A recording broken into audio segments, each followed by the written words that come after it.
Halo semuanya, saya Firman Rizky. Pada video kali ini kita akan membahas bagaimana cara membuat database dan tabel menggunakan MySQL. Jadi pertama kali kita harus melakukan run sebuah server, double klik dan select WAMP server. Teman-teman bisa menggunakan SAM server juga ya, seperti yang sudah saya bahas di video yang paling pertama. Di sini terdapat ikon web server yang sudah berjalan. Sekarang buka browser kita, tuliskan localhost. Hanya localhost saja teman-teman ya. Localhost adalah lokal web server kita. Kemudian select phpMyAdmin.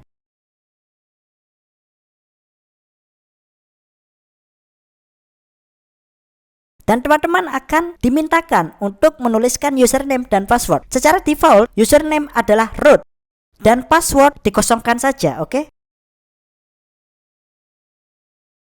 Klik go.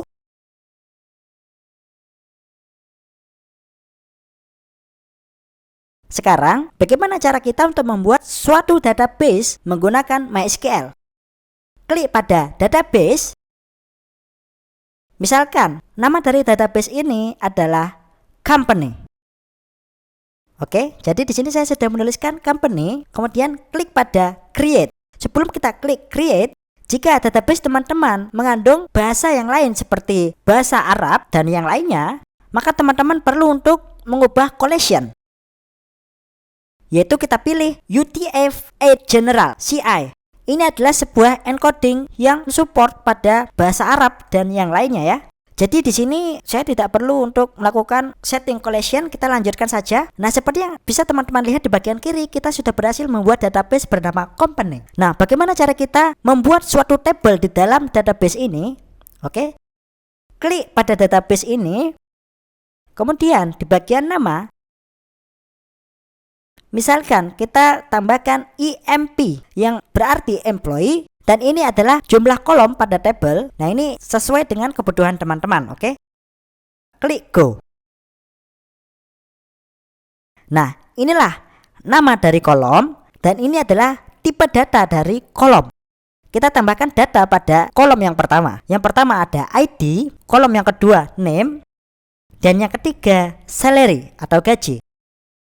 ID tipenya integer, dan name ini tipenya varchar, oke? Dan salary tipenya kita ganti string. Oke, karena ini adalah salary atau gaji, integer pun tidak masalah teman-teman, kita biarkan saja, oke? Nah, untuk tipe data varchar, kita perlu untuk mendeklarasikan berapa panjang dari karakternya. Di sini 30, yang artinya adalah maksimum panjang dari karakternya itu adalah 30.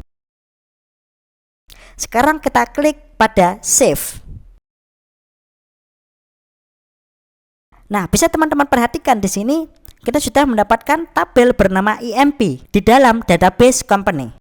Nah, bagaimana cara kita menginputkan beberapa data di dalam tabel ini? Kita tinggal klik tabel EMP ini, kemudian klik pada tab insert. Di sini contohnya saya masukkan 1001 dan employee name saya masukkan Hussein, dan salary misalnya saya masukkan 3000. Dan kita klik go. Dan jika teman-teman ingin menambahkan data yang lain, lakukan insert kembali. 1002. Namanya Omar. Dan salary atau gajinya 2500. Dan klik go. Jadi jika teman-teman klik pada EMP, maka kita akan dapatkan value, yaitu 2 employee dengan ID, nama, dan salary atau gaji. Dan inilah akhir dari video. Kita sudah belajar bagaimana cara membuat suatu database dan tabel, dan bagaimana cara kita menginput suatu data ke dalam tabel menggunakan MySQL. Sampai jumpa di video berikutnya.